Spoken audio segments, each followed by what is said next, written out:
Hey, this is Doug Vermeeren, the Speaking Business Multiplier, here with another speaking tip. You know, it's interesting, as I'm working with my one-on-one students, I actually share with them something called the Speaking Business Blueprint Funnel, or Business Funnel Blueprint, rather. And I found one of the areas in here really useful, and I thought I'd just share some of this as our content for today, what we're going to talk about. And I just finished a coaching call with one of our one-on-one students, and this is kind of what prompted this. We just went through some of this here, and I find that if you were to sit down with a speaker, and again, this is from the blueprint, if you were to sit down with a speaker and talk to them about what they really talk about, most speakers can't give you a clear answer. In fact, a lot of times they're all over the place, they're pretty scattered, and when you ask them even more details about what they talk about, the kind of problems that they solve and what they provide to the community or their audience, most of them really haven't got it succinct and clear. So one of the exercises that I do in the blueprint with my one-on-one students is I actually set a timer and I give them 10 seconds per question, and I ask them to come up with either 1 or 2 sentences maximum to answer. And so I'd like to read those questions to you now. I'm going to also give you 10 seconds more or less to answer them, so you might want to pause this DVD to get your full 10 seconds. And then we'll talk a little bit about the importance of these answers as we go. So question number 1, what kind of speaker are you? Why don't you just shoot from the hip, answer that. What kind of speaker are you? Okay.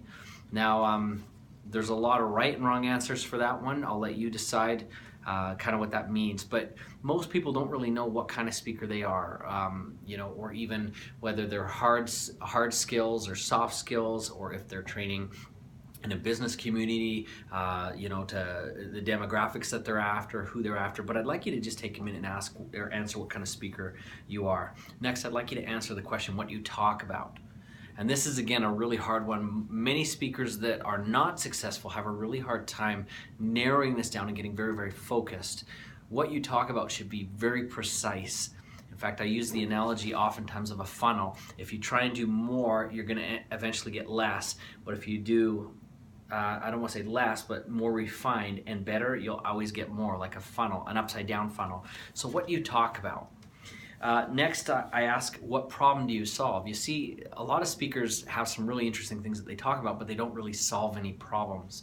So if you're looking to be relevant in today's marketplace, you really must solve a relevant problem. Next, what are the comparable products? Meaning, who else is in the marketplace doing this? What are the products that are comparable to what you're trying to do?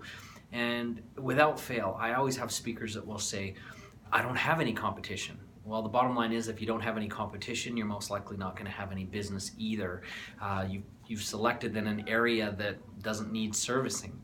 So obviously, knowing that there is competition, knowing what's comparable to you out there, is really important. Number 1, to know that you've got a marketplace, but number 2, if you start seeing what's comparable out there, you can look at how they're really servicing the industry, how they're marketing to the industry, and how they're taking advantage of opportunities that are out there. I get into some other questions on this in terms of comparable products. I think it's important to know what comparable workshops, seminars, and training is out there as well. Exactly for the same reasons. I mean, if everyone else is offering a 5-day course and you're trying to do it in 1, maybe that's not going to work. But if everyone else is doing a 1 and you're trying to do it in 5, the same can apply, right? So you want to offer something comparable. There's obviously reasons why those in the marketplace, especially those that are successful, have chosen to deliver things in a certain way. I think it's important to know what they cover. So that's the next question. What does your competition cover? Naturally, this gives you the opportunity to recognize what they're lacking as well. And when you see what they cover, you can also explore and identify what problems that they have seen that are in the marketplace that maybe you're not addressing right now. So I'm not necessarily saying that people need to think outside of the box to be successful. I think that's a wrong idea. I think what they need to do sometimes is find the right box to think inside and improve what's already there. So again, if you see what's comparable and you're seeing what they're doing and the content that they're sharing, maybe you can just step it up a notch, and then you will be able to be of value in that same space. Next, what do they charge? It's important to know what your competition does charge. Obviously, that lets you know if you're in the ballpark, if you're doing, something that's maybe, way too expensive, or what's more common is you're charging way, way, way, way less than your competition. And so therefore, pricing does position people as either expert or non-expert. So if you're at the bottom of the poll, chances are they're perceiving your competitors as higher value. And that may or may not be true that they're actually delivering that, but their pricing has positioned them as such. Next, what can you do better? This is an obvious question. When you see what they're doing, you need to know what you can do better with that. And the next few questions, what can you do to make your point of view more unique and appealing?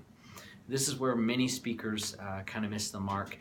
They focus on becoming very different, and different isn't enough. You've got to become what I call dynamically different. So different that moves forward, different that has purpose, different that has meaning.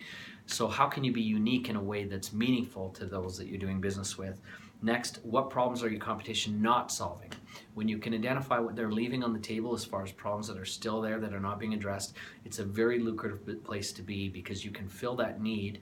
And oftentimes, if they're leaving holes that are not filled, it also demonstrates that they don't really understand the true nature of the problem. So always be on the lookout for what problems that you can solve. Next, I think it's important to ask, why are people buying from them? If you can identify why people are buying from them, maybe you can tap into some of those same motivations. Next, I think it's important to know what their weaknesses are. If you can identify their weaknesses, you can oftentimes exploit them and position yourself better. A lot of times people, they don't readily see what those weaknesses could be, but if you take a careful look, you'll see that maybe it's even in their marketing, in their messaging, in the way that they're creating products, and the way that they're sharing those details. There can be a lot of mistakes that are there. Also, what are their strengths? It's important to know what their strengths are. So if you have the same strengths, you can accentuate them, but if their strengths are in different areas, you can also highlight your strengths and so forth. And of course, it's, from my martial arts background, I've always found that it's easier to come at a competitor from a point of their weakness rather than their strength, and you don't want to attack their strongest position head on. So you want to be aware of what their strengths are. I think it's important to ask the question, have you ever bought from your competition? And you should buy from your competition. In fact, I'm a firm believer that you need to become as immersed in that world as you possibly can, which means buying all the products that everyone in your space has and understanding carefully what they offer there. So important, get your credit card out. If you train in, say, customer service, you should own everything that there is on customer service, and you should know everything there is to know on customer service. When you bought it, ask yourself what compelled you to do so. What was it that really pushed you over the edge to buy it? Because those are going to be motivating factors. You're now in the position of a customer, so you can begin to understand what a customer understands and experiences. And then, of course, lastly, sorry about that. What was your experience with their product? Was it good? Was it bad? Was it something that made you feel like you made a wise decision in purchasing, or did you feel like something was lacking? Now, of course, the way that I end this is I also ask you to ask these questions now from the point of view of that competitor. How would they answer this? Especially things like, what would they see as their weaknesses? What would they see as their strengths? And when you can start to explore some of these elements for your own speaking business and see how you compare and how you fit to your competition, you'll be able to, of course, expand your business and grow it. So again, ask those questions to yourself, put the comments below, subscribe, and there'll be more speaking tools coming for you from the Speaking Business Multiplier. I'm Doug Vermeeren, and be brilliant, and remember that now is your time.